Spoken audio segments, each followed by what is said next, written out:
Hey everyone, welcome back to Orr Sawmill's Timber Tales. So today we have something real special on the mill here today. We have a large central Wisconsin white cedar. So we're gonna measure this thing up and show you how big it is. So on the top here, we have 18 inches on the widest part and then 17 inches on the narrow way. So we're gonna slice out 1x12s probably this way because we'll end up getting one or two more 1x12s by doing it that way. So the top here is pretty clear. We got some knots on the bottom, but not too many. This end's where it's really big. So we have 8 inches of taper at least, because this thing is 25 inches this way, 26 that way, so it's 24 to 26 inches in diameter, and then it tapers down to an 18. So this log has a ton of taper to it right off the bat, but then it kind of evens out. So what we're gonna do is saw some 1x12s and then whatever one number we get otherwise. So we're gonna crack into this thing and see how quickly we can probably get 15 boards out of this one. Hopefully we get about 10 1x12s, but we'll see. We're gonna crack into this one and see what we got. So I'm going to walk you guys through how I saw this and why I saw it this way. So like I said before, this log has a ton of taper to it.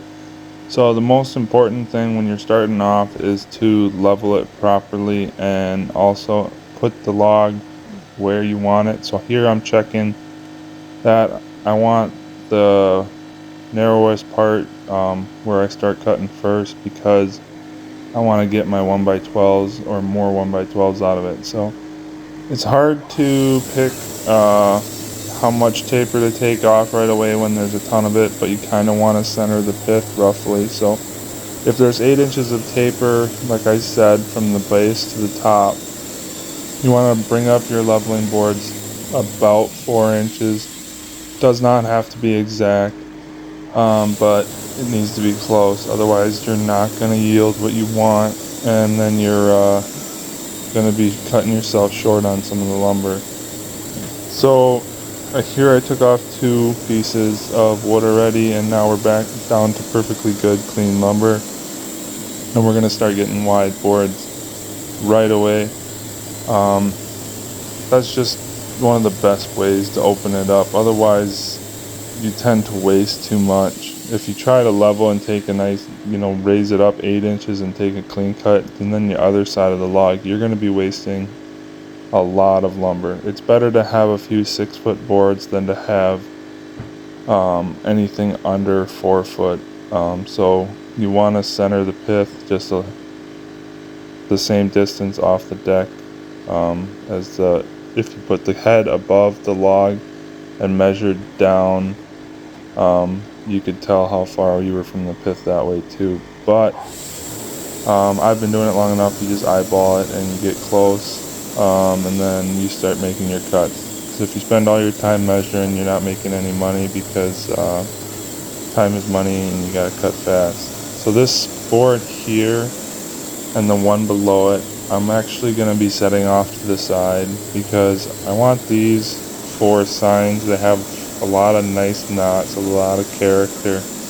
We got something different that most people like to have for welcome signs or entryway signs, like people put in their names on it for their home and all that.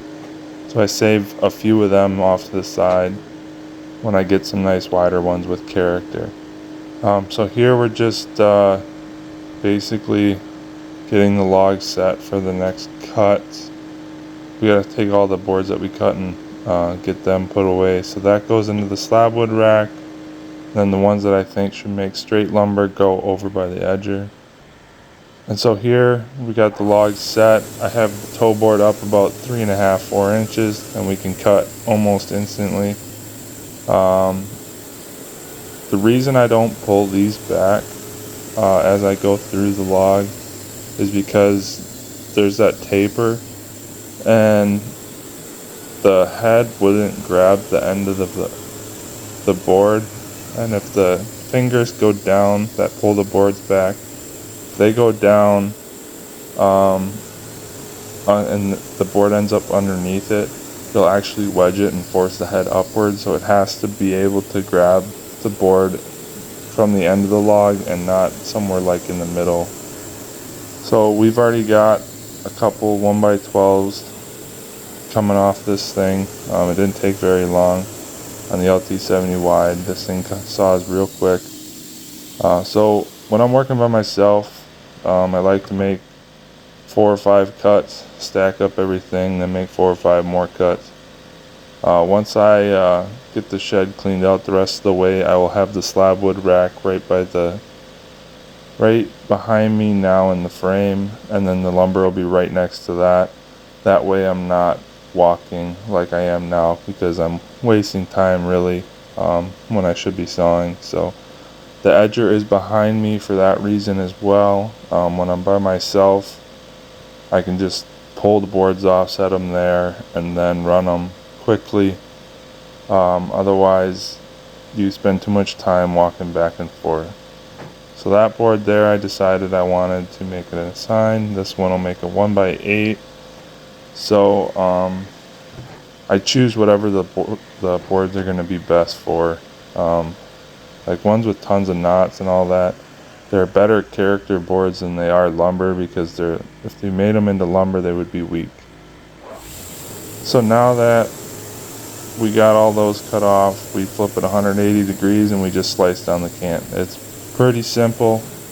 It doesn't take a lot of effort. Now that we got this far, there hasn't been a lot of effort really. When there's a bigger log, you have more time, more cuts you can make before you have to move your slabs, because I'm cut enough that so it doesn't get in the way of me and the blade. So if I pull it back and then it starts to be in the way of the cut, then that's when I start moving it out of my way and putting it in the piles, and then I start cutting again.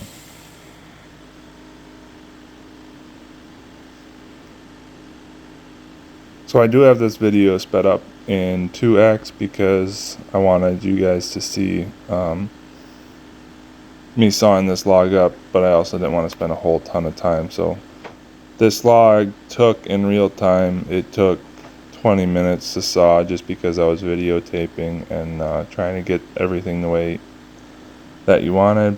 But I could probably do it in about 12 minutes in real time, quickly sawing it and trying to get it stacked up. And if everything was closer, I could probably do it quicker than that. But on the smaller logs, like the few that you can see on the log deck, the average time it takes to do one of those logs is 4 minutes. So it doesn't take long to make lumber on the LT70 wide, but the difference between a 8-inch log and a 12-inch log is astronomical by the end of the day, because you can get twice as much lumber at the end of the day, because this saw can cut the same speed per size of the log. So this log, because it was as big as it was, took a while to saw it. But normally if you're just trying to cut the centers out and not cutting any jacket lumber, you can get 10-inch, 12-inch log done in 4.5 minutes as well. So it still takes no time at all. So the bigger the log, the better, but I still get good yield out of small logs. So we're gonna stack this up and get it ready to air dry for about 3 weeks, and then we'll throw it in the kiln. We use 4 stickers for 8-footers on this, because I want to keep them straight. They're nice boards, so we don't want to waste too much. If it was unintentional, because we stacked it wrong, we don't want to do that. So we don't like wasting anything, because it's taken a long time to get what we got here. So did you guys think we were going to get that many 1x12s out of that log? Because that's what I was guessing. So we got 12. 1, 2, 3, 4, 5, 6, 7, 8, 9, 10, 11, 12. So we got 12 nice 1x12s, 8 feet long. And then we have about, I think it's six boards that we can edge up and get a couple 1x8s out of. So we got another few boards here we can edge up on the edger here. And then we'll get a couple more 1x8s. And then I saved a few off to the side for signs. I like to have some for signs that are the wider ones. So there's this one and the one behind it, and then 2 other ones, but those are extra wide. So those probably would have made, that one would have made a 1x10. This one would have made a 1x8, but there's going to be a lot of waste otherwise. So we'll just dry them, plane them, and then sell them for signs because they got a lot of character to them. So if you're new to the channel, once again, thanks for watching, and please like, share, subscribe, and follow me for more sawmill and lumber content. So we'll catch you on the next one.